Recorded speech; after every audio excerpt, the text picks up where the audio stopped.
بات دراصل یہ ہے کہ چونکہ اس موقع پر ہمارے ایک دوسرے رپورٹر نور الہی بگٹی بھی اپنے فرائض کی ادائیگی میں مصروف تھے اور وہ بھی اس واقعے میں اس سانحے میں وہ بھی زخمی ہو گئے، اور اسی طرح دیگر ٹی وی چینلز کے اخبارات کے نمائندے، ٹی وی چینلز کے رپورٹرز، کیمرامین وہ بھی اس کی زد میں آ گئے. یعنی یہ 10 افراد جس میں اعلیٰ پولیس حکام بھی شامل ہے اور اس میں ہمارا سینئر کیمرامین بھی شامل ہے، کچھ اس میں سویلین بھی شامل ہے، یہ موقع پر ہی یہ شہید ہو گئے ہیں. اور اس میں جو پولیس نے ہمیں ایک لسٹ دی ہے ان میں 27 افراد ہے زخمیوں کی جو زخمی اس واقعے میں ہو گئے تھے، اور ان میں 7 پولیس اہلکار بھی ہے. اور اس میں ہمارے ساتھ جلال، آپ جلال آپ ہمارے ساتھ لائن پہ رہیے گا. ہمیں لائن پہ جوائن کیا ہے secretary general N P Tahir Bizenjo صاحب نے. آپ سے بھی ہم جانتے ہیں کہ اس واقعے کے حوالے سے آپ کیا کہیں گے اور آپ کیا سمجھتے ہیں کہ کون ذمہ دار ہے. طاہر صاحب بہت بہت شکریہ آپ نے ہمیں جوائن کیا. طاہر صاحب، بہت ہی افسوسناک واقعہ، کوئٹہ شہر کو نشانہ بنایا گیا اور وہاں پر صحافیوں کو نشانہ بنانے کی کوشش کی گئی. آپ کیا سمجھتے ہیں کہ کیا اس حملے میں صرف اور صرف صحافیوں کو نشانہ بنانے کی کوشش کی گئی، یا صحافی اس کی زد میں آگے لیکن کوشش یہی تھی کہ بس ایک پوائنٹ رجسٹر کیا جائے کہ ایک اور دھماکہ ہے اور اس سے بگدڑ مچے گی، خوف و ہراس ہوگا؟ اس میں جی دیکھیں، جہاں تک ہماری اطلاعات ہیں، یہ جو ہے جو واقعہ جو المناک جو پیش آیا، جتنی بھی مذمت کی جائے وہ کم ہے. اس میں جو ہے رنگ جو ہے وہ مذہبی فرقہ واریت کی ہے. لیکن بلوچستان نہیں، وہ تو دیکھیے فائرنگ کی حد تک تو ٹھیک ہے، لیکن جب خود کچھ دھماکہ ہوا ہے اس کو تو ہم یہ رنگ نہیں دے سکتے، یا ہم یہ نہیں کہہ سکتے کہ یہ کوئی مذہبی فرقہ واریت تھی یا اس کا حصہ تھا.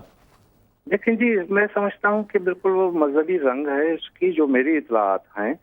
کیونکہ جو فائرنگ جو ہوا، جو پھر جو ہے میں سمجھتا ہوں کہ یہ کچھ پری پلانڈ لگتا ہے کہ فائرنگ کے بعد جب وہاں سے جو ہے.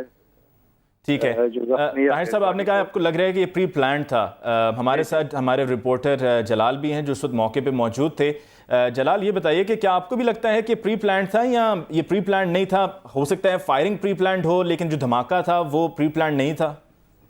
جی میں بالکل اس بات سے اتفاق کرتا ہوں. یہ خودکش دھماکہ اور اس سے قبل ایک شخص کی، مخصوص شخص کی ٹارگٹ کلنگ، یہ پری پلان ہی تھا. دونوں میں نے پہلے آپ یہ کہتے ہیں کہ دونوں ہی پری پلانڈ تھے؟ جی جیسے میں نے پہلے عرض کیا کہ ارشد زیدی کو ان کے دفتر کے سامنے یعنی بینک کے سامنے نشانہ بنایا گیا، وہ وہاں پہ ایک واقعے میں جاں بحق ہو گئے. تو پھر اس کے بعد جب میں نے تمہید ہی باندھی تو لامحالہ وہاں پر ہسپتال میں لوگوں کا ایک ہجوم اکٹھا ہونا تھا اور ایک خاص طبقے سے. اور اس کو ابھی جب پولیس بھی اس نتیجے پر پہنچی ہے کہ یہ مذہبی فرقہ وارانہ ایک واردات ہے اور اسی کا ہی یہ نتیجہ ہے. اور پھر اسی کے وہاں یہ واقعہ ہوا اور وہاں پر ایک بڑی تعداد میں لوگ اسپتال میں جمع ہو گئے. تو اس اثنا میں خودکش حملہ آور نے خود کو دھماکے سے اڑا دیا. طاہر بزنجو صاحب سے ہم یہ پوچھتے ہیں. طاہر صاحب یہ بتائیے کہ کیا اس میں آپ کو لگتا ہے کہ صرف فرقہ واریت ہے، یا اس میں یہ بھی ہو سکتا ہے کہ صورتحال کچھ ایسی آ گئی لیکن اس میں انڈین انوالومنٹ؟ کیونکہ جب ہم بلوچستان کی بات کرتے ہیں تو موجودہ حکومت کافی عرصے سے یہ بار بار کہتی چلی آ رہی ہے، رحمان ملک صاحب بھی کہہ رہے ہیں کہ انڈین انوالومنٹ ہے، یا انڈیا بلوچستان میں صورتحال خراب کرنے میں اپنا ایک کردار ادا کر رہا ہے. دیکھیں جی، میں بات اس طرح رکھتا ہوں کہ اگر کوئی غیر ملکی ہاتھ ہے تو ان کو موقع جو ہے، اپرچونٹی ان کو کون فراہم کر رہا ہے؟ ٹھیک ہے.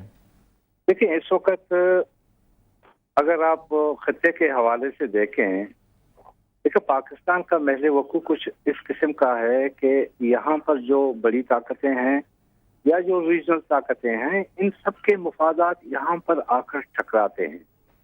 صحیح. اور بدقسمتی سے ہمارے حکمرانوں کی غیر دانشمندانہ پالیسیوں کے نتیجے میں جو جنگ فرض کریں ہمارا نہیں تھا، ہم نے از خود اس جنگ کو اپنا جنگ بنا لیا. ٹھیک ہے. اور جس قسم کی صورتحال اس وقت دیکھو آپ پورے ملک میں جو ہم مشاہدہ کر رہے ہیں، یہ راتوں رات تو پیدا نہیں ہوا. اگر ہم اس کے پس منظر پہ چلے جائیں تو چیزیں بالکل صاف نظر آتی ہیں. ٹھیک ہے، بالکل. اور یہاں پر ہمارے جی آپ مکمل کیجئے بات. ہلو جی طاہر صاحب بات مکمل کیجئے. میں یہ عرض کر رہا تھا کہ اگر اس قسم کی جو مذہبی فرقہ واریت ہے، جو خودکش حملے ہو رہے ہیں، یہ نتیجہ ہیں ان پالیسیوں کی، ان غیر دانشمندانہ پالیسیوں کی، ان غلط پالیسیوں کی جو خصوصاً افغانستان کے تناظر میں ہم نے اختیار کیا. میں تو کہتا ہوں کہ اس کی ابتدا جو ہے 1980 کی دہائی سے ہی شروع ہو جاتا ہے. ٹھیک ہے.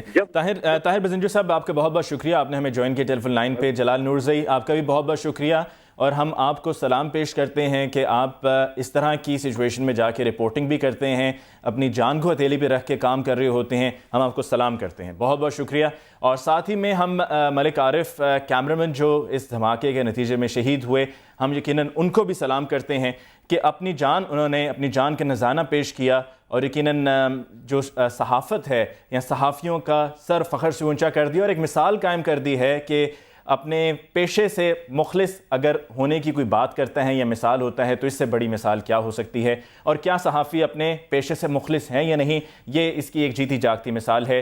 اور یقیناً اگر کبھی ہمیں بھی اس طرح کی صورتحال میں سے گزرنا پڑا تو آئی ایم شیور کہ ہم میں سے بھی کوئی پیچھے نہیں ہٹے گا، بلکہ آگے ضرور ہوگا. اس کے ساتھ ہی وقت ہوا چاہتا ہے بریک کا. آپ سے ملاقات ہوگی بریک کے بعد. دیکھتے رہیے پاکستان آج رات. بے نظیر بھٹو قتل کیس، اقوام متحدہ کمیشن کی رپورٹ جاری. 18ویں ترمیم کے ذریعے اعلیٰ عدلیہ کے ججوں کی تقرری عدالت میں چیلنج کی جائے گی. سپریم کورٹ بار ایسوسی ایشن